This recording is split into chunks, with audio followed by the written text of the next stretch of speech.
Ladies and gentlemen, welcome to the Open Art Interaction. Today I've got Dr. Jay Prakash Narayan. Sir, first of all, it's a great pleasure to have you on our platform. Thanks for accepting the invite and joining us today. My I, pleasure. myself, Kaushal Atem and Prashant Kumar, we will be coordinating the interview today. Thanks for participating in this Open Art Interaction. So a quick introduction about Dr. Jay Prakash Narayan.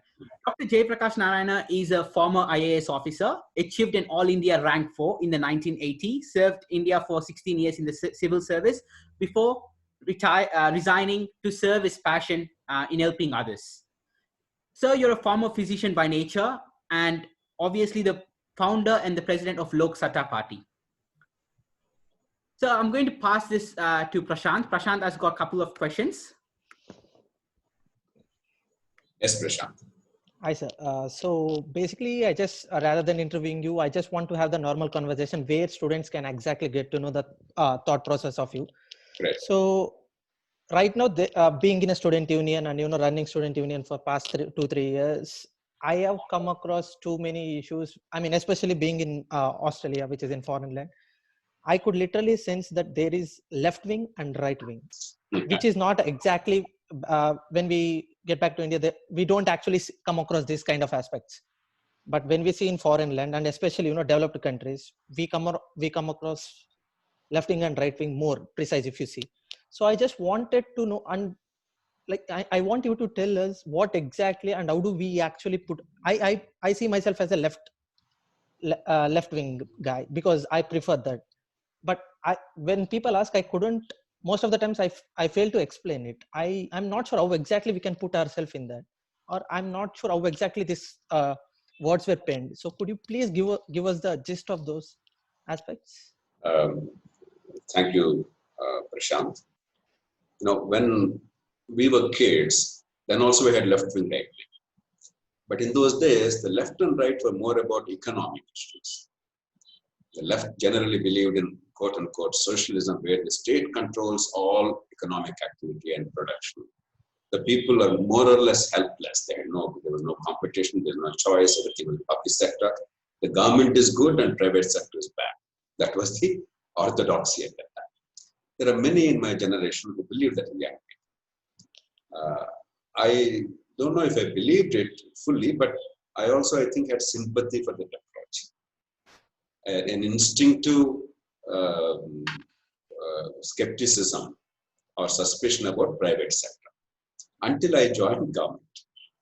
Then I was steel plant special officer, Vizag steel plant special officer way back in 1984. And at that time, Vizag steel plant was India's largest investment, 8,000 crores at that time. It doesn't look like a big amount now, but believe me, at that time, 8,000 crores was enormous amount. And then I discovered that public sector in India is private sector of those in public office. It has nothing to do with the people of the country. The word public is actually a misnomer. We are immediately emotionally guided by the word public versus private.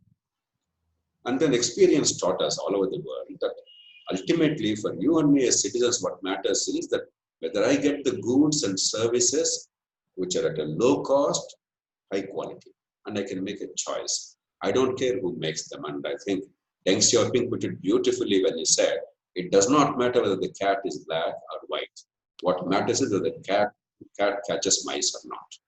So as a citizen, the source is immaterial to me. What am I getting for what I spend?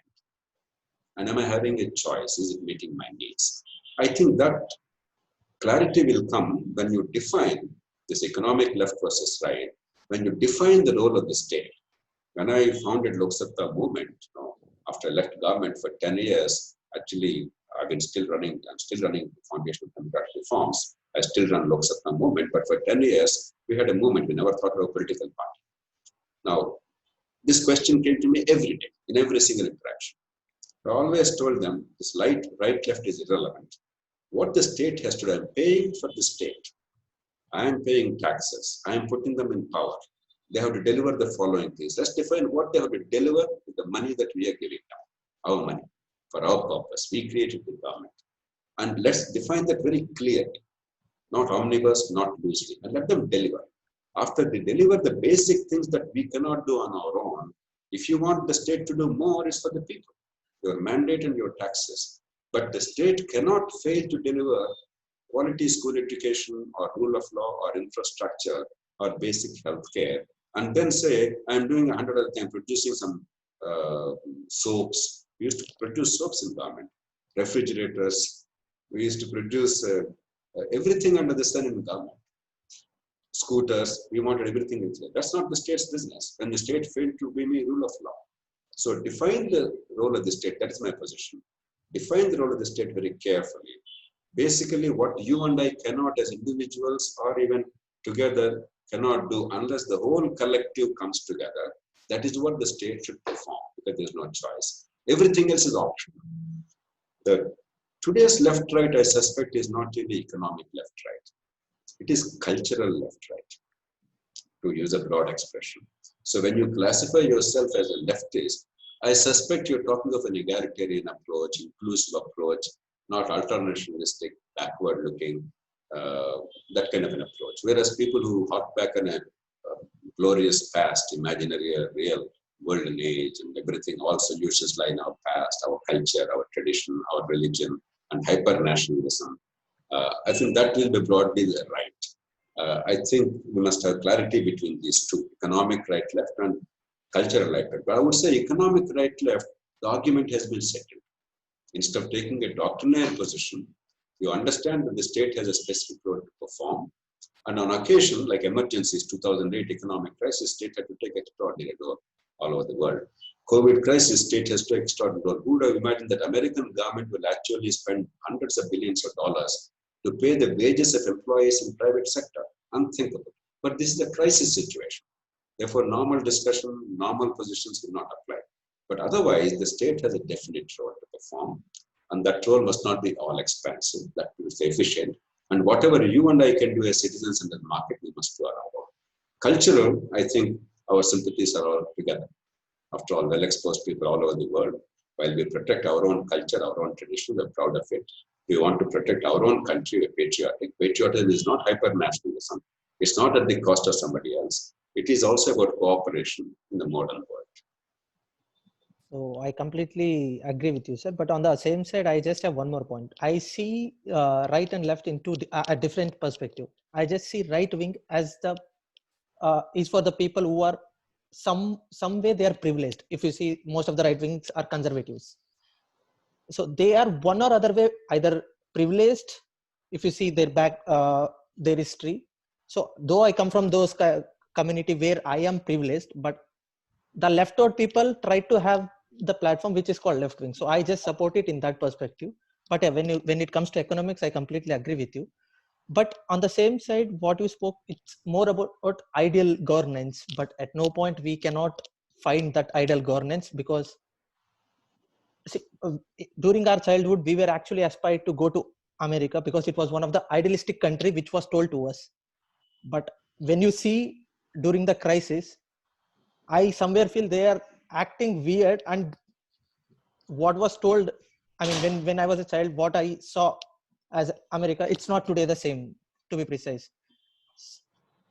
And they are turning more racist. I mean, if you see, the racism in the country has been increased. So that's a point I wanted to bring. How do we actually, being a student, because we are the future voters, to be precise, we are the future generation who has to look after the administration at some point. So, but I see people are actually, dividing on this basis. So how do we actually go and tell people and acknowledge? Because that plays a vital role. So could you please explain us? I think you cited the example of the United States. It may be a good illustration, because instead of theories, if you go by a practical example, we'll have probably better understanding. Why has America been treated for about half a century, at least after the Second World War in particular, as a model? Because America is the most innovative, egalitarian, forward-looking country, very open, inclusive country. The best talent anywhere in the world, America always made it very hospitable for them to come. And therefore, the aspiration of the people who wanted freedom, academic, economic, or intellectual freedom, They wanted to move to America, therefore America prospered. To that extent, that broader message is not about America, it's about what American society at a point of time tried to do to its benefit and to show as an example to the world. It is still valid all over the world. But at the same time, America's current wars indicate how democracies always have to work continuously. It's a work in progress. After all, ultimately, the democratic society, its overall outcomes depend on the popular mood. So unless we actually carry the people with you, unless the people feel that a certain approach actually is more beneficial than threatening. In a democracy, ultimately, if people vote against what you think is right, whatever you want, ultimately that will fail. Now, if the fear dominates the benefit in their minds, then what's happening today in America is what happens anywhere in the world. American population, the white population, suddenly in the last decade or more, probably began to fear that they, in their mind, the people who actually ventured out into the frontier, went to another continent, colonized it and transformed it, they are going to be a minority. And the people who came subsequently, the African Americans, first as slaves, etc., then the immigrants from all over the world, from Europe and mostly from Asia, because Europe is the same stock generally, that's why they believe. They believe now increasingly they are likely to be a majority. And therefore this fear that we are going to be inundated, this is ours, they are invaders. And in politics, if somebody plays on that fear rather than hope, there is always a short-term dividend. It's easy to emotionalize an issue in the short term by fear. It's harder to inspire people with hope. That requires a very high quality leadership. To inspire fear doesn't require great leadership. It is tribalism. To inspire hope requires great leadership. Good or bad, it seems that in America, at least at certain levels, there's a certain leadership deficit also. But these are temporary things. We should not either elevate a country overnight, nor should we dismiss it overnight. Every democracy goes through certain travails. And as long as there are internal correctives, for instance, take America, there are some internal correctives. There are various organs of government. Therefore, even if something goes wrong somewhere, the other organs can bring in the correctives, the courts, the Congress, and so on and so forth. And two, there are various tiers of government. Therefore, what President Trump says, it has value, but only up to a point. Ultimately, what the state governor says, state's legislature says, and the local government, the city's mayor says, that's often far more important than what President Trump says. Though what Trump says gets hyper publicity, publicity is not always the truth. So they have internal correctives, and hopefully they will overcome that. But that's a cautionary tale for all of us, particularly diverse countries like India, with very complex and rich history, with some difficult memories. No, we had partition only 70, 75 years ago. And there was enormous strife 72 years ago. Enormous strife and bloodshed and a lot of death and a lot of mass migration. So the scars are still there in many parts of the country. So in countries like ours, therefore, the American experience is a cautionary tale.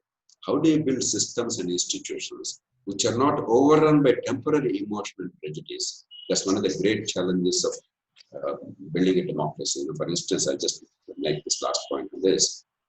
25 years ago, I actually articulated the need for a national referendum to change the constitutional architecture. But very soon I understood that democracies can easily be very fragile because they're very emotional. People are very volatile. If you reduce complex and great questions to yes or no, black or white, the danger is in the emotion, that flood of emotion, rationality and good judgment may collapse. Therefore, within a short period of time, I changed my view, and since then I've been articulating the fundamental architecture of the Constitution is sound. There are just a minor tweaking to be done. We don't require to really redo everything, and don't put it to referendum. That's a bad idea. Rousing emotions is not a good idea. So, because we understood, that's what learning is. That's what experience is about. As you mentioned about democracy, sir, again, if you see the recent elections back in India, there's a survey. I do not know the name of the survey, but I can point it out. 76% of the people who voted BJP, at least in Karnataka, the place where I come from, do not know their candidates. They voted on behalf just by seeing Modi's face. So, and it's not the good way for the democracy, to be precise. And like our completely, it's against our theme of constitution. But it's happening. So how do we actually? So this actually kills the interest in upcoming generations regarding politics. That's the reason most of the students, when I come across, they just, I mean, I have been elected in Aramati, but they are not interested in politics. They just voted because I know them. That shouldn't be the scenario, but it is happening and we cannot avoid it. Okay, please elaborate on that? There are two broad elements in this. The first is world over, even the Westminster model that we have, like in Australia, like in India, where the constituencies elect a representative, the representatives together constitute a government with majority support. That is broadly our model, where the cabinet becomes the executive. That is the theory. In countries like India, but perhaps increasingly in many other countries also, the elections have become what they call plebiscitary. Instead of you choosing a representative, you are really choosing a leader. Though our model is actually representative democracy, every country is representative democracy, but our model is what we call parliamentary executive. The representatives constitute the executive eventually. They decide on the executive. Whereas the American model is you, the people, decide the executive and the legislature separate. Unfortunately or fortunately, even in Westminster parliamentary executive models, the reality is the leadership-driven election has become the norm. That's why it's called plebiscitary election. It's the leader. And therefore, the representative is no longer important in public's determination of whom they vote for.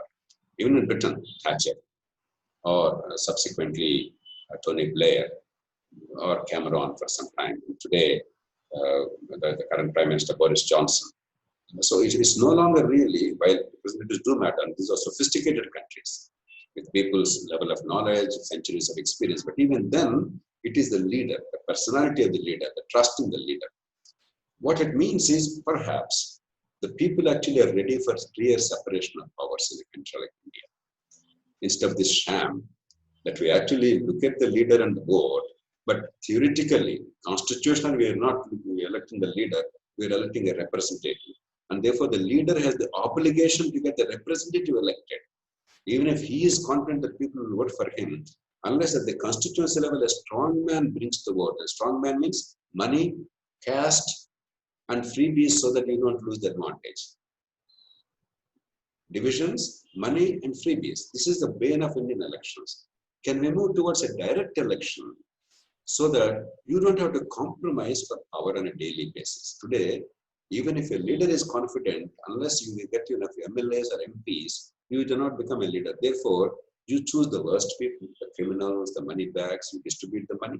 And there's not a party which is an exception. It's not because they're bad people, because they have to survive. And once you do that, the compromise is inevitable subsequently.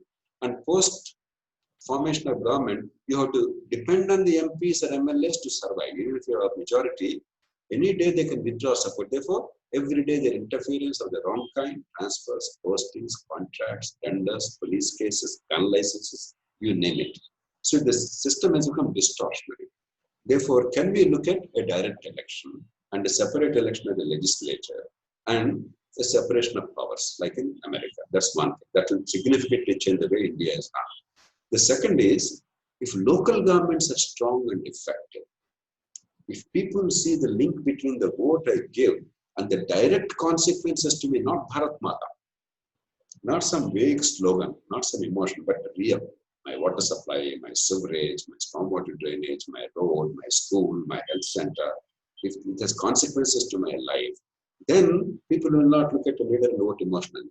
They will make an informed judgment. Unfortunately, in India, local governments are extraordinarily weak, and therefore the second arm of the fundamental change in India is how do you empower local governments, but with accountability, so that they don't become as bad as the other governments, but actually they become responsive and accountable to citizens. I think your question actually gives us the answer. So my appeal to everybody is, don't look at a dark cloud. Look at the silver lining. What are the lessons it offers?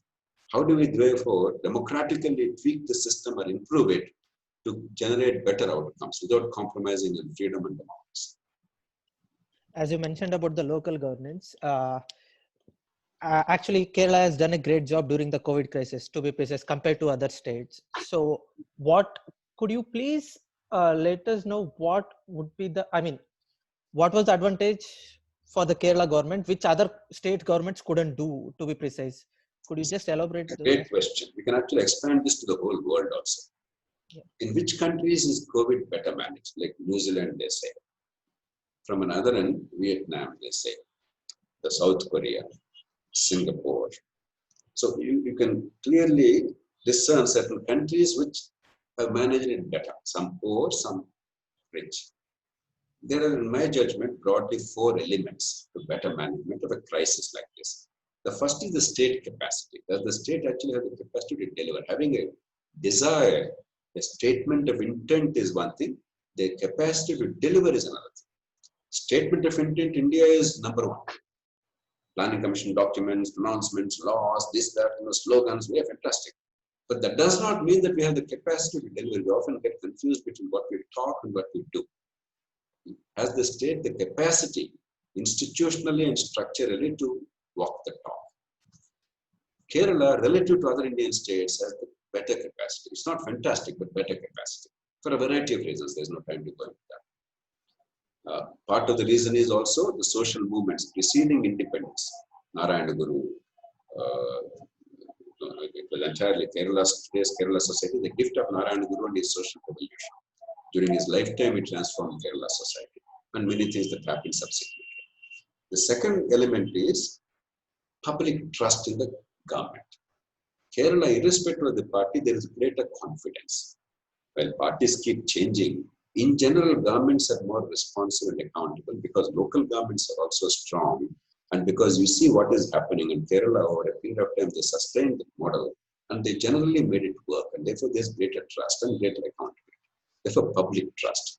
Elsewhere, you trust Narendra Modi as chief minister, but you don't trust the government. What is this? You have trust in the head of the government, you don't trust the government. So it's an illusion. Basically, there's no public trust. The third is there a rational, consistent decision? That's another important element that goes into public trust. If the government is consistent and evidence-based and rational in its decisions and communicates to people transparently, and most of us say, yes, it makes sense what they're saying. It's not whimsical, it's not casual, it's to our benefit. Therefore, let's do it. Then it's easier. And the fourth is wherever there is a relatively robust healthcare system, in any case, see, you can't suddenly switch on and switch off.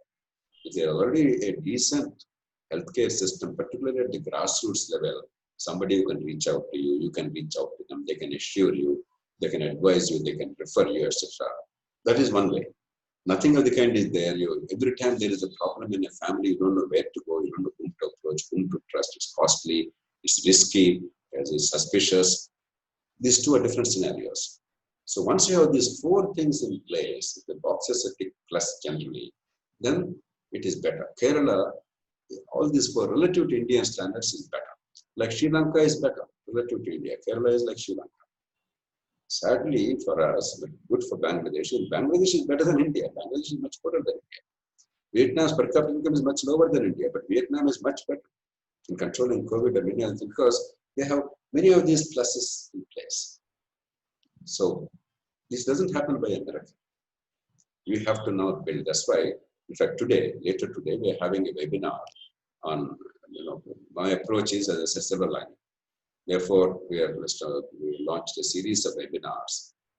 The overall title, Crisis as Opportunity. The COVID crisis is an opportunity.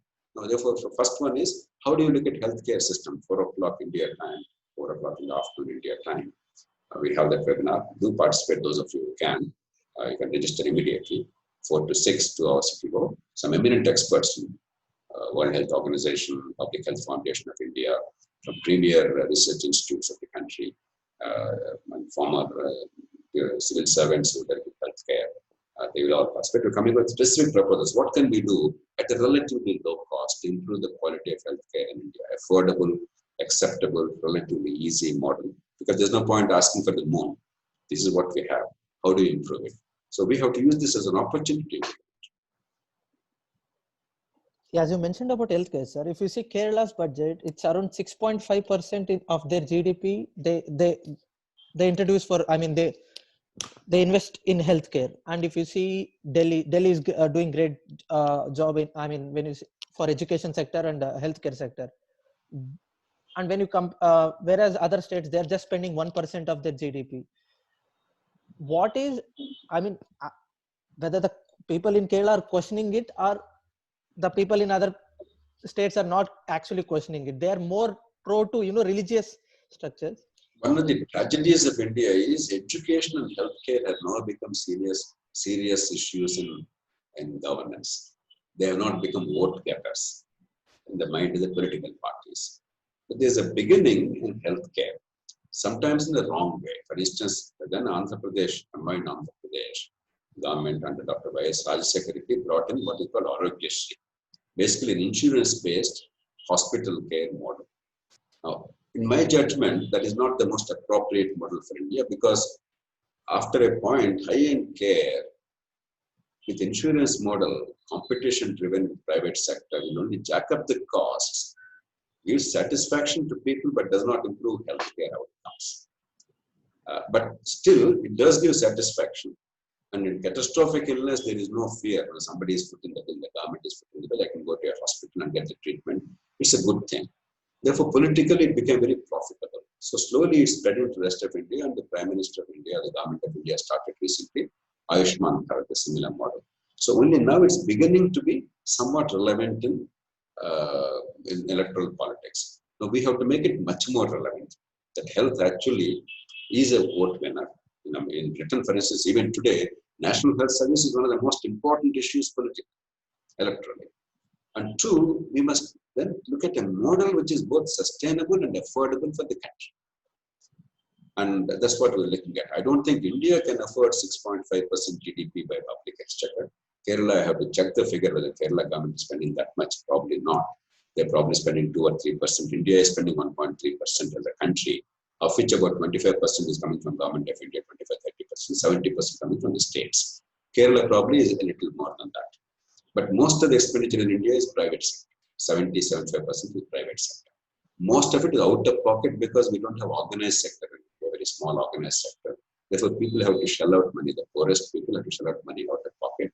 And therefore, millions of people are becoming poor because of health problems. It's a tragedy. You can set it right by a marginal increase in expenditure. 0.5 to 1% if you increase, but judiciously, sensibly, we can significantly improve health outcomes. In fact, today's webinar is essentially about what are the things we can do at a relatively low cost to significantly improve health outcomes. And how do you build public opinion? That's what it is about. As you mentioned about, private sector, if you see recently, actually corporates are electing government rather than the public. If you see, Facebook has actually launched a campaign for pro-Trump, and it actually influenced people. And if you see Brexit, Cambridge Analytica played very vital role. Same with Indian politics as well. So then when you say that, when we have to privatize the education sector, doesn't it actually profit private companies, corporates? They are actually making more money when it comes to public, to be precise. If you see 40% of the, in US especially, Amazon paid 0 federal tax. So okay. We are mixing issues. Let's take the education issue. Take a country like India. Sadly, over the past 70 plus years, because governments have completely neglected, particularly in the past 3 decades, school education and quality health care. Education, we are spending money. It may not be as much as other countries, rich countries, but we are spending a decent amount of money, and compared to the number of children who are in the public system, it's actually comparable to the rest of the world. People generally talk about 6% GDP and education in the West, but that's assuming that almost everybody is in the public education system. In India, more than 50% are now outside the public education system. We are still spending 3%, 3.2% on education. Therefore, relative to that, we are spending a lot of money. For a school child, let's say in the southern states, for each child at the school level, The government is spending 80 to 90,000 rupees per year. It's not a small amount for India. So it's not expenditure that's a problem in education. It has failed spectacularly. The people have no faith. Outcomes are terrible. We have pass percentages in ridiculous examinations, either rote learning or mass copying or a combination of both, which don't really measure outcomes. And it's a make-believe degrees, even engineering degrees. Many of you have gone to engineering colleges, I'm sure. Let's be truthful. 80% of engineering degrees in India are a joke today. There's a degree without any skill or capacity. So education has collapsed. Therefore, people are desperately in search, and there's a belief, mistaken though it is, that if I pay, they are likely to be more accountable. They'll be more responsible. Therefore, even the poor are forced to spend out of pocket to send their children to private school. So that's why privatization has come as a response to government's failure. Now we have to see how best we can expand quality education with decent outcomes. With public expenditure, no out-of-pocket expenditure for the poor and the middle classes, but utilizing whatever is available. We should not now look at public or private because there is no way public alone will work. How do you make private sector actually deliver at a low cost? Public sector deliver, and ultimately the child is the center of the universe. Improve the outcomes. So I don't think it's important not to look at public or private. Again, Deng Xiaoping. Healthcare, I have a slightly different approach. Tertiary care in healthcare, other levels certainly you have to bring in private sector and have all kinds of models. But tertiary care, I'll give you just one sentence outline. The government is spending in teaching hospitals generally in most of India about 8 lakh rupees per bed. The private sector is billing at the higher end tertiary care about 50 lakhs to 1 crore per bed per year. You can never equate 8 lakhs, 50 lakhs to 1 crore. Now, 50 lakhs to 1 crore care is not the answer. That's simply unaffordable. Modern tertiary care is going to be very costly because high technology, very cost of machines and all that, high quality infrastructure, high quality personnel who are well trained for years and sometimes decades, who need to be paid commensurately. All these jack up costs. Therefore, once a private sector hospital comes in, the investment determines your future. You have to go for as much billing as possible. And that's not a model that will work. That's why America spends enormous money on healthcare, but gets very poor outcomes in rich countries. Many other countries have better systems, spending lower amounts, but getting better outcomes. Therefore, for tertiary healthcare, improving the public system, at least for the 80% Indians who need it. The rich 20% with insurance and other coverage, let them do whatever they want. I think the model has to be slightly different. Therefore, don't worry about private or public. Look at outcomes and the burden and the people. That's all that matters. That's a great suggestion, sir. But we have a question from audience. Karan Mehta. Kaushal, would you please unmute Karan Mehta so we can pop up the question? Hello, sir. Karan Mehta here. How are you? Fine, thank you. How are you? Yeah. So, this question arises, when Prashant was talking about all of these being left wing or, being right wing. So, considering the current scenario, how do you, draw a line between being a nationalist and being a patriot? I just wanted to know your opinion on the same. And last part I didn't catch. You said patriot, something mentioned. Yeah, being a nationalist or being a patriot. So I just want to know your opinion on how do you draw a line? My broad view is patriotism is love for fellow countrymen and women. Recognizing that you have a common destiny, common problems, you have to work together. Therefore, I am all for patriotism. Okay. But by nationalism, you mean that it is based on prejudice and hatred. Patriotism is love. Okay. Our family, our community, our nation, our city, protecting ourselves, taking care of ourselves, helping each other, making things better. So, if my gain is always at the cost of somebody else, if somebody is the other and therefore the enemy, then that becomes loosely hyper-nationalism. I think that's not particularly wise or even productive in the modern world. Because you like it or not, now across the world, millions of people have to cooperate today.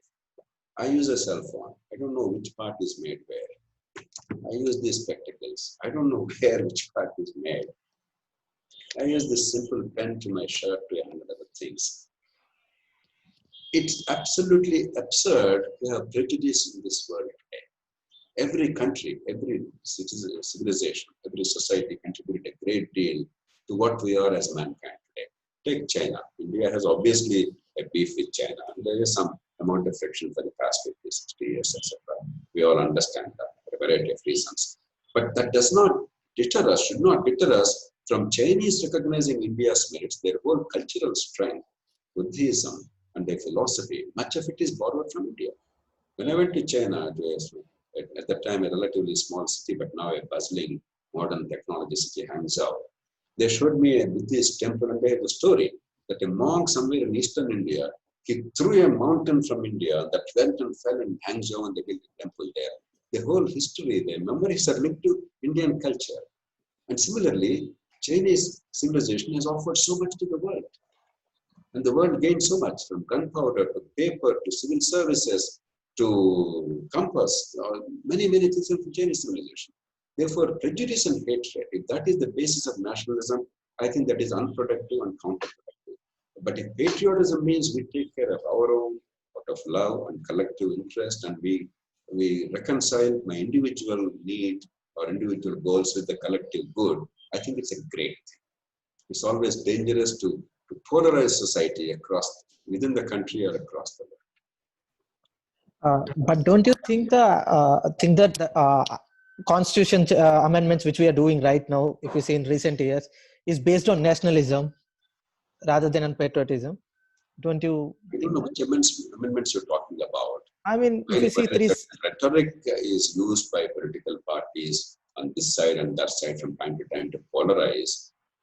I don't think actions, for a variety of reasons, because we have strong institutions, we have broad consensus about the constitution of the country. Our society, while sometimes we go astray, on the whole, there are internal correctives this far and no further.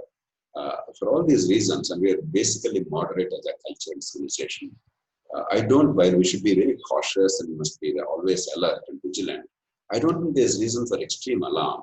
I don't know if there are any significant constitutional changes the government is either contemplating or will be able to do on its own without broad consensus in the country. Therefore, unless there's a specific constitutional provision we're talking about, I do not. Don't be too alarmist. Be vigilant. Let's do what we can. But polarizing and painting each other in black also is not a very wise thing. Okay. I mean, when I mentioned about that, it's about CAA. If you see, what's your take on CAA, sir? I made it clear repeatedly and publicly. What is a local problem? Bangladesh immigrants in certain pockets of India, because of a special local situation and cultural pronouncements that came about. Why are we converting that into a national problem?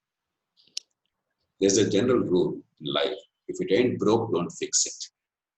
If there's no real problem, why are we trying to fix it? Second, Bangladesh and India, you like it or not, economically are one. Therefore, the best answer is, how do you help each other so that there is no need for desperation and mass migration? And actually today, let's be truthful, Bangladesh is growing faster and creating more employment than India, relative to population. At this point, they're actually better than us. Therefore, right now, there's actually, if anything, there's a reverse immigration. Therefore, overstating the problem is not necessary. And the third thing is, there's nothing wrong in saying that people who are persecuted on grounds of faith or belief or religion within Asia, within our own sphere of influence, we should act as shelter, because India is a liberal democracy, a great constitution, and a great example to the rest of the, at least developing world. But there's no reason why you should, by your words and actions, only talk about certain communities. I don't know if any Pakistani Muslim has sought any shelter in India. So what are you afraid of? If indeed Ahmadiyas in Pakistan are insecure and persecuted, if they seek shelter, we should be delighted. Dawoodi Bohras in Pakistan want to come here. Islamiyas in Pakistan want to come here. Very few may want to come, if at all, they may be only in hundreds. So this is more to polarize society than to really help anybody. It's not productive. And one last word. If there is one person, you may agree with her or disagree with her, one person who deserves shelter in India because of grounds of religious persecution is Taslima Nasreen. In Bangladesh, she took a stand for reform, for moderation, for bringing Hindus and Muslims together. She was hounded out of the country. She was facing death threats. For the past several years, she's running from pillar to post in India to find shelter. She is from Bengali language group. Bengali government, West Bengal government threw her out. And rest of India also, every few months, she has to beg the Indian government to extend her visa. So any law on religious persecution that does not give Taslima Nasreen a permanent resident status if she wishes to be that, is simply not a law meant to serve a purpose. It's meant to polarize society. And Taslima Nasreen has citizenship of Scandinavian country, and Sweden or some other country offered. And anybody would give their right arm in today's world to go to Sweden or some other Scandinavian country as a citizen. But she wants to live in India because her language is a blood. She's part of Indian subcontinental culture. And this law does not give her relief. So if they simply said, if there is religious persecution in neighboring countries, credible evidence, etc., then the Citizenship Act is relaxed to the extent that on a case-to-case basis will give them protection in India. That would be enough. There would not have any controversy. This is a needless controversy. We need to polarize people. Now everybody is forgotten. So it's all about a news cycle and political polarization rather than a purpose. Now tell me, how many people you have now given citizenship? Or how many people are, how many Islamic people really are inundating India and asking for citizenship? It's all needless fear is created and polarizing society. I completely agree with that, sir. On top of that, if you see, I have a question from the audience. Yeah. So the question states that, do you think India has lost its originality? We as a country are so unstable at the core, and on the other hand, we want to become a superpower. We are looking outside rather than looking inside. What are your opinions about it? First of all, I don't think we are unstable or we have done very badly. We could do much better. I'm one of the staunchest critics of India's shortcomings, particularly post-independence, because this is our destiny now and we have to take care of ourselves. But I don't think that we have done very badly. We must look at the picture in totality. Otherwise, it leads to despair and anger and polarization. Take the diversity. When we look at India, we think of it just as another country. It's not just another country. It's a country unlike any other country in the world. 22 languages recognized in the Constitution. Forget everything else. Forget every single religion for thousands of years finding shelter here. Forget the caste and diversity and the 1,000 groups and all. Forget all that. Take language, which is a real substantive and permanent thing, because that is the means of communication with the rest of society. There are 22 officially recognized languages, apart from hundreds of unrecognized languages, and some with most of them without a script. And yet, linguistic reorganization states and the country moving together without any strife, it's unparalleled in the world. Sri Lanka broke up because of the language issue. 2 languages they could not accommodate. They almost broke up. For 30 years they had strife. Pakistan broke up into 2, largely a language and culture issue. Bengali versus Punjabi. And even a country like Canada once in a while has a problem because they're not able to accommodate the French-speaking people province. Belgium, every other day there's a crisis because the Flemish people versus the French-speaking people. So India has done a remarkable job. It's a monumental example in the world. So don't underestimate our strengths and our accomplishments also, even in the modern era. We could have done a lot more. So don't be pessimistic. True about inward versus outward looking, I think both are required. We have to have self-confidence, but self-confidence also means that we don't really gloss over our mistakes. If our caste system has hurted the society and is still hurting us, we honestly acknowledge and correct it. We don't pretend everything is fantastic. At the same time, we recognize that we contribute a great deal to humanity, and there's a lot in our culture and tradition which is good and we should preserve it, while we reject what is bad. And simultaneously, we also recognize other societies. We are all part of the same heritage, humanity. They have a lot to contribute. If you are smart, we'll embrace that. Why is China so great today? 78 onwards, that is 42 years ago, their leadership was enlightened. They recognized that while they had great inner strength, they had to get the external strength, the technology, the modern markets, the opportunities, and the models of economic development. And they embraced that without losing their identity. And they are now unmatched power, more or less.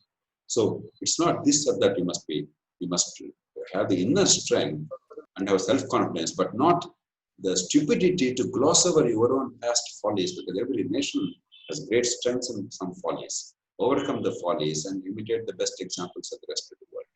That's the smart strategy. It's not this or that. And sir, a question. Thank you so much. Yeah, that's fine. Sir, a question from the audience. Why is the PM terrified of holding a single press conference? And, being a democratic country, wouldn't you think that holding a press conference is necessary? I personally feel that an honest and open communication without too much of rhetoric and a conversational style and two-way communication, the Prime Minister is very good at one-way communication. Either his Twitter or the addresses to the people or his monthly radio broadcast, Man Ki Baat or something. One-way communication is supreme at it. But a two-way communication, a dialogue, treating people as equals and actually understanding their problems and showing empathy, and then making people recognize their own strength. A leader is only as good as the people. The leader's role is in generating the strength of the people and make it work creatively, not giving an impression that he has a miracle, he has a mantra. So that requires a two-way communication, a dialogue. Perhaps that would be more productive. But each leader has his own style, and also the society shows that this is the kind of thing that it wants. A two-way communication or the one-way communication, the political parties leaders also respond. But if the society, for whatever reasons, feels that they need to be led, not to participate, then it becomes one-way communication. It's also about society as much as the leader. I don't think Mr. Narendra Modi is incapable of handling a press conference. I think he does not feel the political need for that. He feels the current model is working for him better. If he feels that the current model is not the best way, a dialogue is appreciated more by the people and politically it's more beneficial. I'm sure he or any other leader will go in that direction. So it's also partly our own thing. At the same time, to be fair to leaders, we must also recognize that there must be a very healthy public discourse. You question, you criticize, you challenge, but you don't abuse. You don't lose basic respect and decencies. Don't put everybody always on the door and treat them as dirt just because they happen to take responsibility for the public affairs. So we also have to improve the quality of discourse. The tu me approach must give way to respectful differences. Dissent, but in a responsible manner, constructive criticism. And the leaders who take criticism with great respect and take it on board and respond constructively rather than taking it as an enemy's words. So I think both sides will have to improve the quality of discourse. And so if I was about 40 years back towards like 1980, you've achieved an all India rank 4, and civil service is a great honor. And it's when we spoke to a lot of IAS officers, most people were happy, that's what they wanted to do. 16 years of service in 1986, what was going through in your mind? Because somebody starting a Lok Sabha movement or somebody starting a movement, it's obviously a lot of things go on. And if I was a businessman or coming from a wealthy background, definitely it's different. And you're a civil service, you had the capabilities to do anything. And what was the main intention, and what was the how was your mental well-being like during those days? I hope my mental well-being is and will be good. But to go into the basic question, there are two broad strands. The first one is the reasons why I joined civil service are also the reasons why I left civil service. I did not join it because it's a glorious job or you are going to enjoy power. I was deeply troubled by what was happening in Indian democracy. At the time, for instance, Richard Nixon was impeached in the United States, and a mighty president could be felled by the system when he transgressed a certain line. In India, by the time abuse of power, corruption were endemic, and almost nothing happens. There's no accountability. The contrast between two democracies, among other things, it was a great example, powerful example. It was one of the most unsettling things, and I was one of those deeply moved by that. And then emergency. Very soon after that, Richard Nixon resigned in 1974 August. I think 9th of August, if I recall. 1975, by the time India was seeing movements against corruption and misgovernance, etc.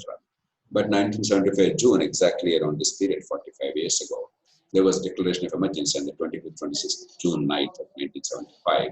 And civil liberties were suspended. The whole country was converted into some kind of a jail. And while I was not personally affected by that, I was not jailed or anything. I was kept under surveillance because I protested. But I was not otherwise personally affected. But I felt deeply as a citizen. So it is this anguish. How do we make our system work better? That drove me into civil services. Civil services taught me a lot. It gave me immense opportunity. I learned a great deal. I could do something. And people gave me immense love and affection and credibility. I could transform some hundreds of thousands of lives because the opportunity was given to me. The governments and the people gave me the opportunity. But I realized very soon that it is not individual's ability, but it's necessary. It's not sufficient. If in India, the way the system is structured, because of the structural deficits and problems, to achieve an ordinary outcomes, let's say 20 or 30 on a scale of 100, you have to be extraordinary as a leader. Whereas we require a system where by ordinary efforts you can achieve habitually 80 or 90. You don't require heroic efforts to achieve ordinary outcomes. Whereas in India, I was one of those lionized civil servants. I'm regarded as one of the most successful civil servants in post-independence India. But that didn't satisfy me because I recognized, even as I was subject to a lot of adulation and hero worship, etc., I recognized that all this should have been much easier and a lot more should be possible in a well-functioning system. And the best of us were delivering only 25 or 30 on a scale of 100. We are seen as great because the average delivery is only 5 or 6. It's a shame. Average delivery should be easily 70, 80 without too much of a problem. And civil service gave me the knowledge and understanding what is wrong, how to set it right. Once you understand it, it's not the civil servant's mandate to change the system or to mobilize the people.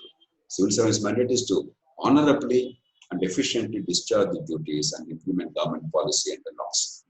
Not to change the laws, not to change the system, not to change the structure. So once you understand it, either you have to compromise because your life is good, you have all the things that you want, people are respectful of you, everybody respects you, you're getting position, power, you can do whatever you want, and you pretend that everything is okay. Or you recognize there's a larger systemic problem not fixed by an individual or two, while they are required to do whatever is possible to improve the outcomes. You have to mobilize the public and do whatever you can to help change the system.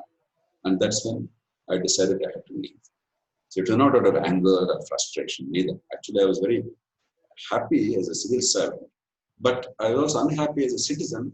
And the fact that as a civil servant you're happy, but you're unhappy as a citizen shows there is a clash.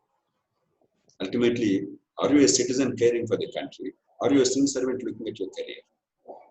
If you have to make a choice and if you feel that you understand better, you are privileged to understand better, and your heart tells you that you have to do this, you have to make the call. So I did the same things then, I'm doing the same things now. Only difference is I was then bound by government's code of conduct and I was paid a monthly check.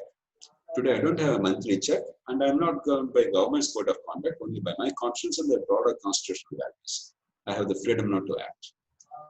So you've mentioned, like, India is not lost at its core. We could have done better. Absolutely.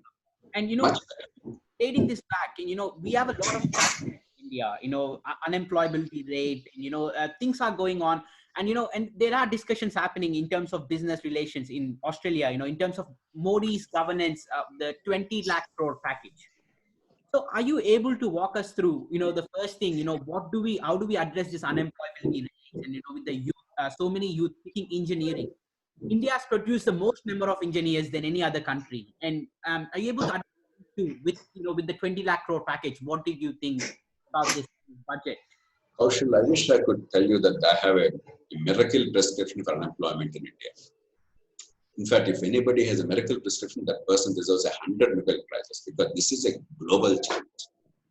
We are adding 1 million plus unemployed workers to the workforce every month in India. Every month. If a country adds 1 million people a year, it's a crisis. We're adding 1 million plus unemployed workers in the workforce every month. It's a humongous problem. And we, unfortunately, because of the missteps or the lost opportunities, we do not have the Chinese path open to us fully, though some things we can imitate. China understood their strengths understood the world situation, the global markets, the conditions were conducive, supply chains, and Ricardo still a comparative advantage. And in no time, it became a manufacturing giant, the world's factory, employing the largest number of people in manufacturing sector, becoming the greatest manufacturer, greatest exporter, and now increasingly one of the great tech giants of the world. In fact, it's now number 2 after America. We missed that bus. I don't think an easy export-driven manufacturing answer is available, though it's necessary to the extent possible even now, but it can't be the substantial part of the answer. So we have to really do everything. There's no one answer. Let me give you one example that will probably address it. How does employment come? Employment is not something where somebody gives you a monthly wage. If you and I as individuals and working in a collective entity are producing goods and services that are necessary for the people, and you are able to produce at a quality and at a price that the society will accept it, that becomes fulfilling the needs of society from the society's point of view. That becomes employment from the producer's point of view. Now, India has many unmet needs. Take one issue, healthcare. Our healthcare is in shambles. We are one of the worst in the world. We are not just another bad country. We are one of the worst in the world. And yet, at a relatively low cost, let's say 0.5 to 0.6% GDP additional expenditure, we can significantly improve outcomes. We're lucky as a country. And on top of it, we can probably employ about 10 to 15 million people in the healthcare sector alone. 10 to 15 million people. Take America, take Britain, take Australia, on a per million population basis, or as a percentage of the workforce, they employ a large proportion of the workforce. Definitely. Britain employs about 2.5% of the population and about 5% of the workforce. America employs 12% of the workforce, 5% of the population in healthcare. Incredible numbers. India employs 0.23% of the population and 0.5% of the workforce. You don't have to go to British and American levels. If you simply do a little better, we can easily absorb in a vital sector, fulfilling human needs, minimizing misery, and substantially reducing poverty. You can create 10 to 15 million jobs. Take garment making. India is second biggest or biggest cotton producer depending on the year. And China is a much better and adds much greater value to the economy in manufacturing sector, much more prosperous than us. But China exports $175 billion of garments. India exports $17 billion of garments. Because we did not allow this sector to grow. That can absorb another 10, 15 million. So you have to go into these sectors. There's no omnibus, one single switch solution. You have to enhance human capabilities, infrastructure, allow entrepreneurship, and encourage in every which way possible employment generating entrepreneurship. We are not doing that. We are occasionally paying lip sympathy, and everything is disjointed. Right hand doesn't know what the left hand is doing. But systematically, if we pursue, even now it's never too late. We missed the bus, but we still have the monumental challenge and a great opportunity. Let's move on. Supposing we do only 80 of 100 needed, fine. Let's see how to overcome the 20. But first, let's achieve the 80. But that must be the single national goal. We create productive employment with people, not make-believe employment. We generate the productive forces, remove all the unnecessary burdens. We encourage entrepreneurship and employment. That is the nation's primary goal. Everything is subordinate to that. We must have that clarity and understanding, and all things, policies and infrastructure and investments around that. Things will happen. And once the positive cycle is established, the virtuous cycle, the confidence is boosted and people innovate. It's not a government or a prime minister that creates economy. It's you and I that create, but create a cycle and people will take care. You have to first create the cycle. And so since we're talking about education and, cash-based things and everything, so, just to comment out here, as you mentioned, China has found their strengths and then they've developed it significantly. And, when it came down, people are now protesting, why can't we have Apple manufacturing from India? And wouldn't all of this be temporary? Like, India might be powerful for the next 20 years, but, Apple still belongs to America. So they can always move back to different countries. That's why there's no one answer, Kaushik. Whatever it takes. Whatever it takes. After all, Apple does belong to America, and yet China is benefiting immensely. Not only employment and therefore wealth creation within the country and value addition, but also whether you like it or not, technology will go ultimately. Now, we transfer. Once you get expertise in the area, you become an expert. Now, China is now giving a run for money to America and other countries in 5G. Who would have imagined? Very soon they will enter the chip manufacturing. Who would have imagined? China is now number 2 in the world in intellectual property or R&D. So at one time they were only recipients and producing shoddy goods. See, at one time before the war, Second World War, Germany was famous for quality goods. Japan was regarded as substandard. Later, during even our youth and of course your entire lives, Japan is the symbol of quality. China is substandard. China increasingly now become a symbol of quality. So you go up the chain. So don't think in binary terms. It's not true, not in today's world.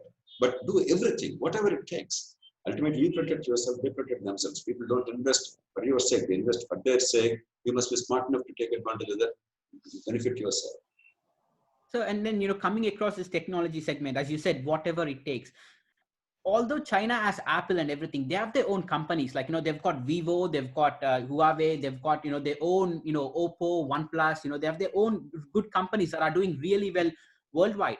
And, recently when, boycott Chinese products, came out, and, Sourav Ganguly has openly stated that Vivo sponsors the IPL, 500 crores. Who's going to give us 500 crores if we remove Vivo out of IPL? Although China is, as Apple and, these companies on board, they have their own brands. You're absolutely right. That's the point I'm making. So China started off as a client country, the factory and the workshop of the country, where their cheap labor, reasonably skilled and educated labor, and good infrastructure will provide lower cost. But eventually what happened? They created their own brands, their own companies, and increasingly their own knowledge, and they're number 1 today in the world in infrastructure and construction. And they're increasingly becoming close to number 1, number 2 in technology. So that's the advantage of cooperation, advantage of getting the best out of the world. If you want to do on your own, then you will forever stay there. You must know how to leapfrog. So it's not one or the other. While obviously each country wants to enhance its own production capability, be as self-reliant as possible. But beyond a point, self-reliance is not a good mantra, because that is a tribal mantra. Modern world is about specialization. It's about comparative advantage. Countries as diverse and big as India and China cannot depend on other countries for fundamentals. And I think China has a remarkable base, and India not comparable to China, but India is pretty good too. We can produce, except 1 or 2 products, from a pin to a big machine. So we're good, but we're not cost efficient. The technology must be updated. But we have the diverse base. Now, the issue is how do you go up the value chain, the quality of products and global competitiveness and markets. And unless you cooperate and get the best technology, encourage investment, learn, and make it worthwhile for them and worthwhile for you, you will not progress. Otherwise, tribal societies stay as tribals for thousands of years. It's interaction, learning, building on others' knowledge, and taking to the next step. That's what China is doing. They entirely built on American knowledge. But today, they're building beyond that. 5G, nobody expected China to be the leader today. But without the American knowledge, the foundations, China could not have prospered. So it's foolish to not get what is best from the others. But it's foolish to simply rely on that without developing an environment. It's both. And so, when it comes to this, Bill Gates has clearly mentioned that, when it comes to India, once you start an investment, or if one state is developing, other states start to get jealous. He has clearly stated that, and when it comes to Indian development, and he said, although India has produced the most number of engineers and the education system is good, it's not as sound as other countries. And, any remarks on this or any comments that you would probably take? Bill Gates is being diplomatic. A man in his position must be a little cautious with words. But when we talk about ourselves, because there's no malice in it, we must be much more open. Our education is lousy. It is rotten. We are only producing about 10-15% of decent education. 85% is substandard. And even the good products like you all, They are despite the system and not because of the system. We can easily fix it because demand side is very strong. Our culture wants education. Government is putting in considerable amount of money relative to our poverty. So it's not really the government's failure to allocate resources, or society's unwillingness to educate, or the kids' lack of intelligence or anything. It's just that we have a rotten educational structure that ought to be altered. Therefore, Bill Gates being very generous, we must not be over generous in assessing ourselves. But we can easily change it. I remember when I visited China in 2005, many Chinese top officials were telling me, your higher education is very good. We don't have a good higher education system. Even by the time, some of us understood how bad our higher education is, but obviously I would maintain silence and pretend that everything is okay. But see what happened in the last 20 years. They borrowed the best from the world. They sent their best scholars to the rest of the world. And today, China is pretty good in higher education too. They fixed it. We can easily fix it. But we are not attempting to fix it. We are simply indulging in passions. And two, let's say, take the current opportunity. For whatever reason, the world is worried about supply chain interruption. When a crisis like this happens, if we depend on China for everything from ventilator to a simple mask, obviously there is a problem. And therefore, they want the rest of the world to catch up. And two, there is some fear of China for whatever reasons. Now, India could actually aggressively push this. Take states on board, wherever the states are willing to come forward and compete, create land banks, and remove needless hurdles, infrastructure, labor laws, and regulatory things. Have only minimal but necessary regulation. Allow only mantra is investment and employment. I can guarantee you some significant improvement will happen. It will not happen. It's a miracle, not in one day.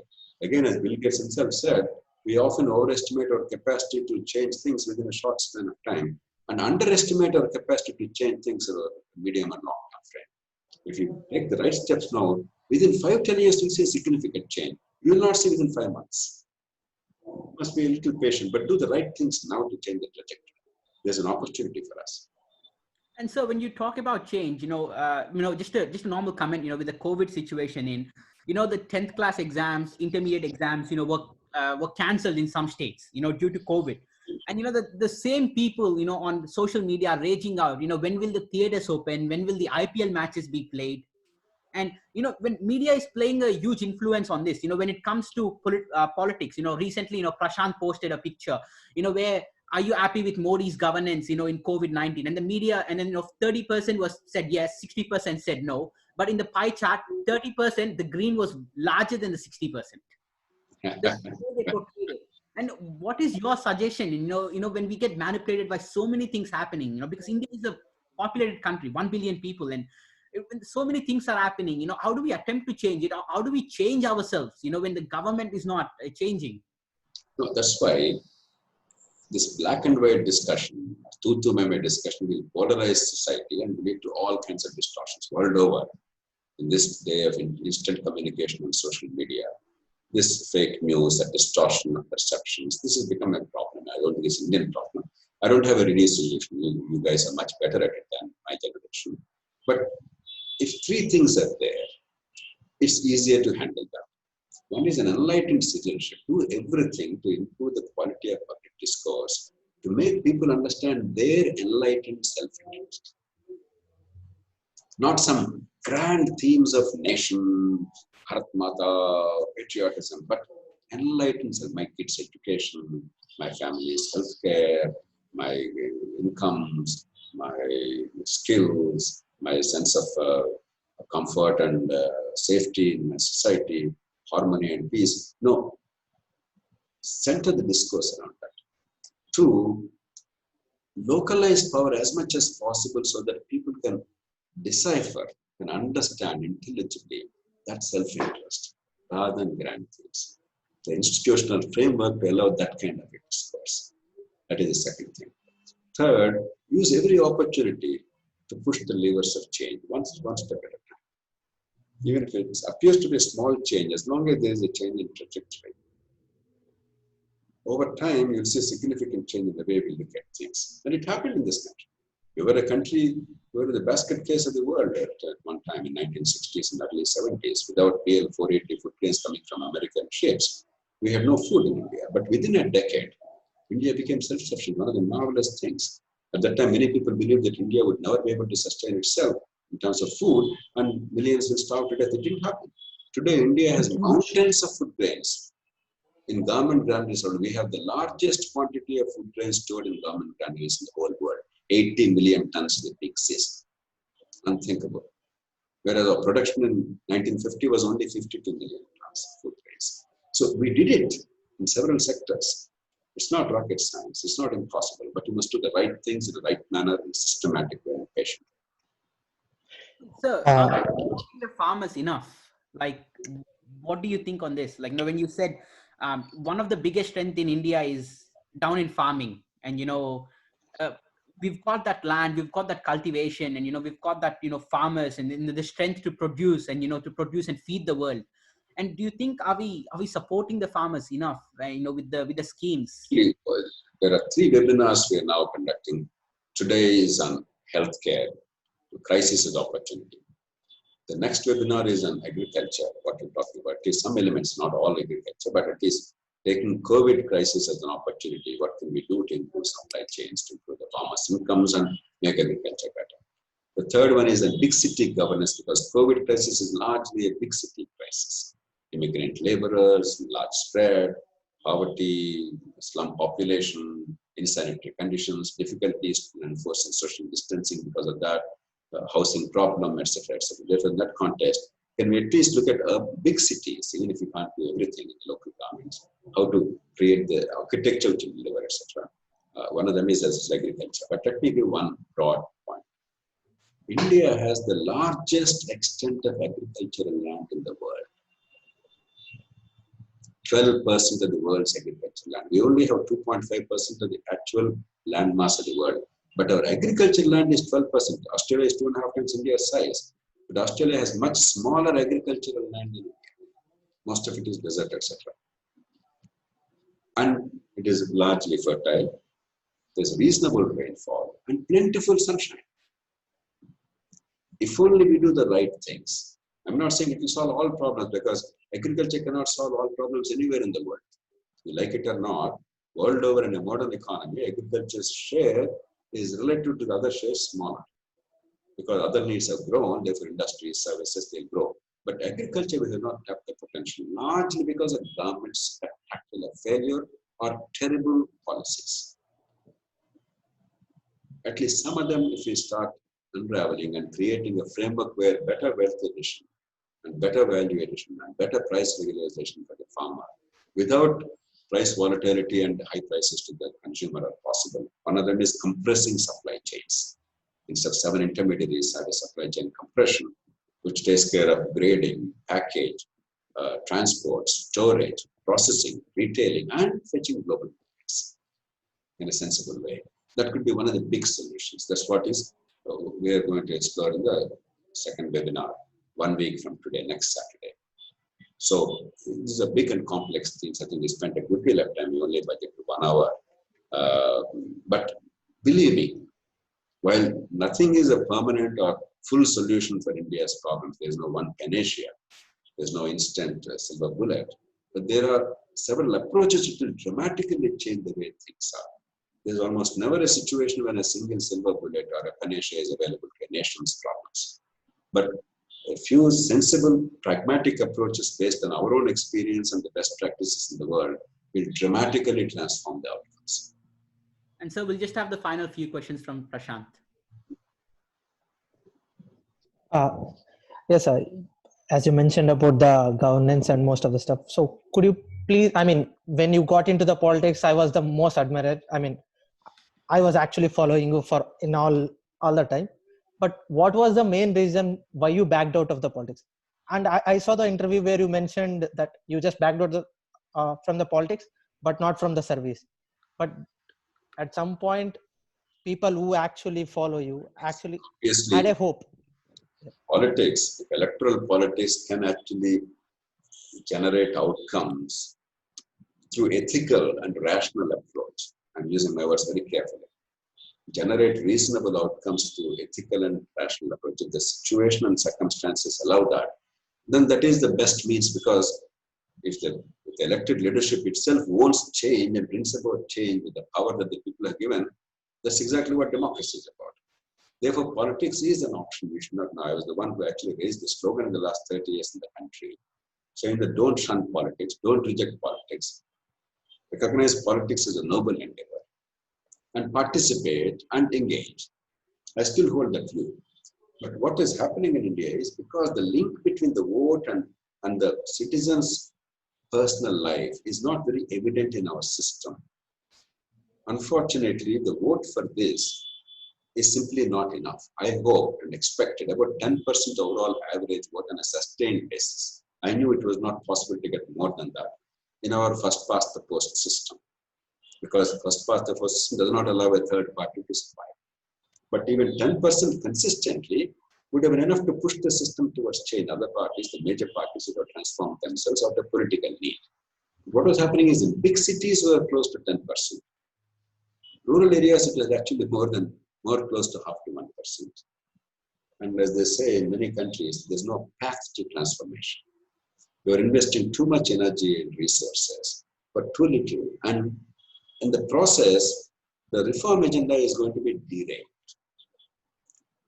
But look at Delhi, what's happening? Because Delhi is a city-state, a local government, this 10% could easily become 25-30% once there is a realistic hope. And once the Reform Party is seen in the public mind as one of the top two parties, it became a dominant party.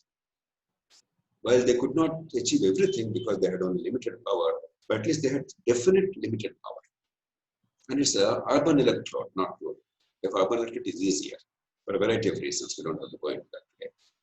And therefore, they could actually show some results, and you alluded to that. At least now they put education, healthcare on the agenda. I respect them for that. It may not be perfect yet. Outcomes may not have been to the scale that we need, but I think they're in the right path. And also they're engaging civil society and young people like you in the governance process, not making it their private affair. So these are all the right messages. Supposing every city in India is self-governing, at least to the extent that Delhi is self-governing. After all, Arvind Kejriwal is India's most empowered mayor. You may call him chief minister, but actually India's most empowered mayor. Weaker than any mayor in the world. He's weaker than Melbourne mayor, weaker than Sydney mayor, but more powerful than any mayor in India. Even that limited empowerment has achieved significant outcomes. If at least that possibility we give to ourselves in big cities, then India's transformation will become much more real. And that's why one of the things is COVID as a crisis, can we at least look at big city governance? If they do for all local governments, I'll be delighted. But it's unlikely. There'll be resistance. At least this much we can do. So it's not that politics is bad or unnecessary. Electoral politics in most of India is not viable through ethical and rational means. Ethical meaning not buying the votes, not dividing society. Rational meaning offering the right things, not yielding to short-term populism and freebies. And that space is not available in rural India today for a variety of reasons. It's available only in big cities, and big cities are not self-governing except Delhi, and therefore elsewhere, probably Mumbai, if a chance is given, Bengaluru or Hyderabad will do as well as Delhi. Though Delhi has actually much higher per capita income. But we can actually match that. But unfortunately, we are not giving ourselves that chance, and we have to give ourselves that chance in India. Only then Indian democracy will improve. Otherwise, it will be a long, hard climb. As I mentioned, you are the core supporter of local governance. But when I see people forming the parties, they directly participate in legislative elections and parliamentary elections, and not for local elections. So I somewhere feel that's a issue with these people parties like your parties couldn't establish on ground levels, because there are more people who are willing to participate, but I myself cannot stand for legislative or support that point. But on local level, yeah. Two formidable burdens. Rural, local or state, whatever, people are increasingly starved of leadership. What is happening? Talk to your parents or grandparents. Most of them are from rural background. But today, is anybody with ability and ambition? How many of them are remaining in villages? Villages may have population, but no leadership and innovation, as opposed to 30, 40, 50 years ago. Therefore, it's much harder. Without leadership, things will not change. without people of quality giving confidence in leading. The second is villages increasing village economies are growing partly as a natural process because most of the economic growth or future is the urban non-agricultural sector, but also partly because the wrong policies and wrong methods employed by the successive governments.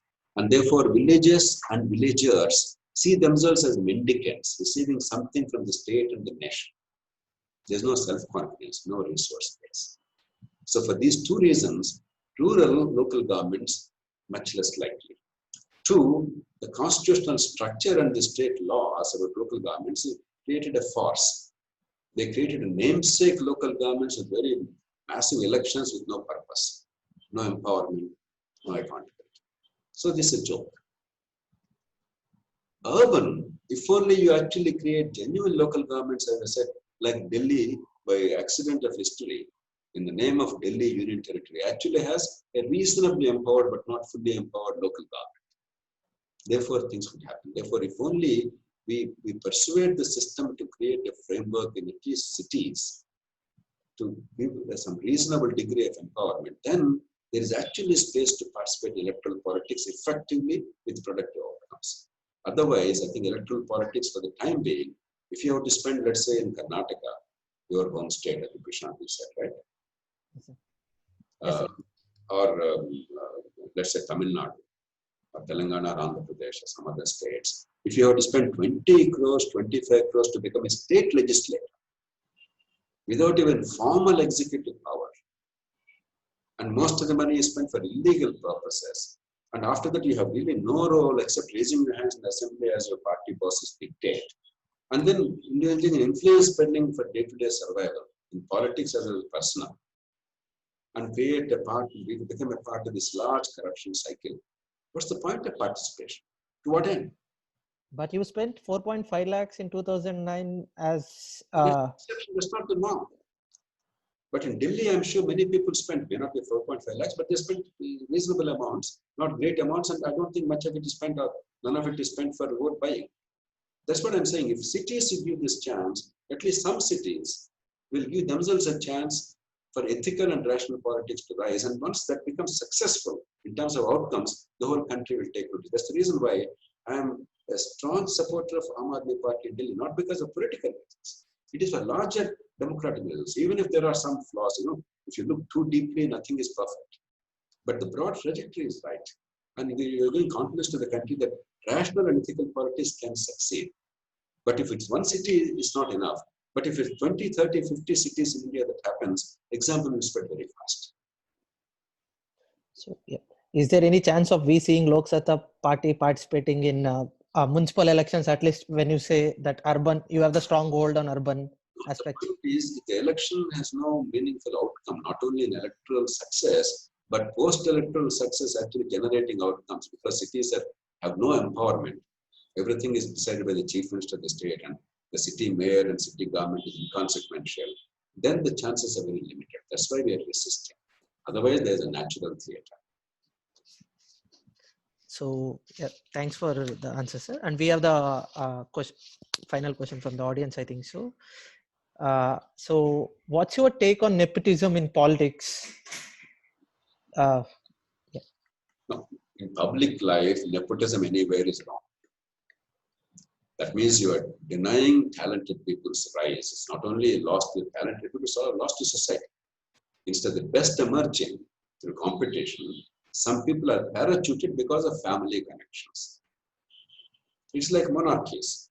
Akbar was a great emperor. It was an accident of history that through dynastic process, a great emperor emerged. But several others were lousy emperors or kings. They made a mess of things. To assume that there is talent because of genes alone, and there is no talent elsewhere, is the death of history. Because societies cannot prosper in any field. You have to nurture talent and therefore create a mechanism for the people to rise depending on talent and their desire, not because of pedigree and birth. I'm not saying just because you're born to a famous father or mother, you're unfit. I'm saying that cannot be the sole qualification. That cannot be the basis for your rise. That's a very sad society. India, that's a very sad society. One of the reasons why, despite everything that is that may not be always right, people like me see the Modi's rise as a very, very positive thing in democracy in some respects, because somebody without a pedigree, without big money, without caste power, by virtue of his own hard work and people's perception of his qualities, he rose to office. We must celebrate the democracy. And therefore, we must encourage them to create a structure that allows that to happen across the board. Not one person's success, but leadership emerging from society through hardship and then delivering results. And so before we finish it off, just a final question. And, we've been... It's really the final question, because we said final about 10 times so far. So, we've been following a couple of the AP politics, when Y.S. Jagan Mohan Reddy has, he's received a landslide victory against TDP. And so, the question that comes across, most of the schemes, whether it's good or not, that's a different story, but they have the name in front, like, YSR Raitu Bharosa scheme or YSR scheme or Jagan scheme, Jagan Amma Odi. And, when you have a name in front of the scheme, it makes a huge difference. Is it necessary to have a name, or why can't it be Raitu Bharosa scheme for the farmers rather than having YSR, Jagan? Is this kind of, party affair? And, when they also proposed, I want to paint the government buildings with party colors, wouldn't... Kaushal, if you go a little deeper into this issue, then populism is, in their perception, getting votes, not good policy, not long-term growth, not rising in incomes and ending poverty, enhancing earning capacity, not quality education, but the short-term freebie given has become the political lifeline. Then it is natural for a leader or a party to brand themselves as the givers of that. After all, they're managing our assets, our money. They're not givers. We are giving them. They're not giving us anything. But in a country like India, that's not understood. They think the chief minister or the prime minister is giving something. They are grateful. And these people are more than happy to perpetuate that culture. N.T. Ramarao, in some respects, M.G. Ramachandran started this populism with good intentions. They were great men imbued by passion, compassion, etc. But basically, in some respects, a benefaction. In some respects, a clientele kind of a thing. People who are the mendicants, and the great master gives them something. Chandrababu Naidu tried to change it, to be fair. And therefore, he said growth and not freebies, etc. He lost the election in 2004 around. Rajshekhar Reddy became the great benefactor. Free power, this and that, all kinds of things, and made them work well. Therefore, got political dividends. Chandrababu Naidu imitated Rajshekhar Reddy. In 2009 election, he actually wanted to give another loan waiver, etc. 2014, he repeated many such promises and he won power. At that time, to be fair, Jagan Mohan Reddy said, no more loan waiver or something else. Now it's not necessary. He stood his ground. It was an act of courage. But he lost at the time. So Jagan Mohan Reddy now learned the lesson with redoubled vigor. So much more freebies. So when freebies are your lifeline in politics, at the cost of long-term good of society and earning capacity of people, implementing a few select programs which are political lifeline effectively to reach the last person and branding yourself, but all this at the cost of the things that actually are needed to end poverty and enhance incomes. Then all these, they follow. This party or that party, each one learns from the others how to brand it further. But it's not one party or one person. It is a sad thing. It's not a very good situation. And that is always at the cost of eliminating poverty, at the cost of increasing incomes, and the cost of the nation's economic growth and prosperity. And definitely, India is going to suffer. Is suffering already, going to suffer. The reason why our growth is not going beyond a point. Employment is low. Poverty continues, though it is declining slowly. And we are nowhere near China, for instance, though we were comparable or even better in 1970s or late 70s.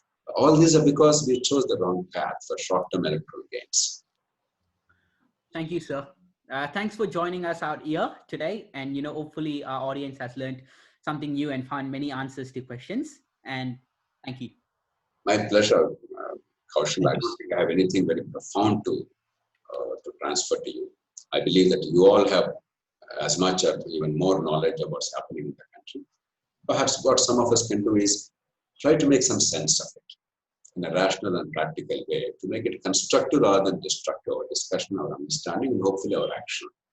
And as long as there is consistency in that, based on some sound principles, but an ability to reconcile conflicting interests and to have a moderate kind of a discourse rather than polarizing and very angry and abusive discourse. And as long as we look for genuine solutions, I believe there is hope. We have the technology and resources today than ever before to solve most of our problems and to make our lives better. And that's what some of the wiser countries and leaderships, they have done it profitably for their countries and societies. In some respects, we have done it, but not in all respects. We can do much better. If we are capable of doing it, we will do it. I wish you all the very best. Thank you, sir. Thank you.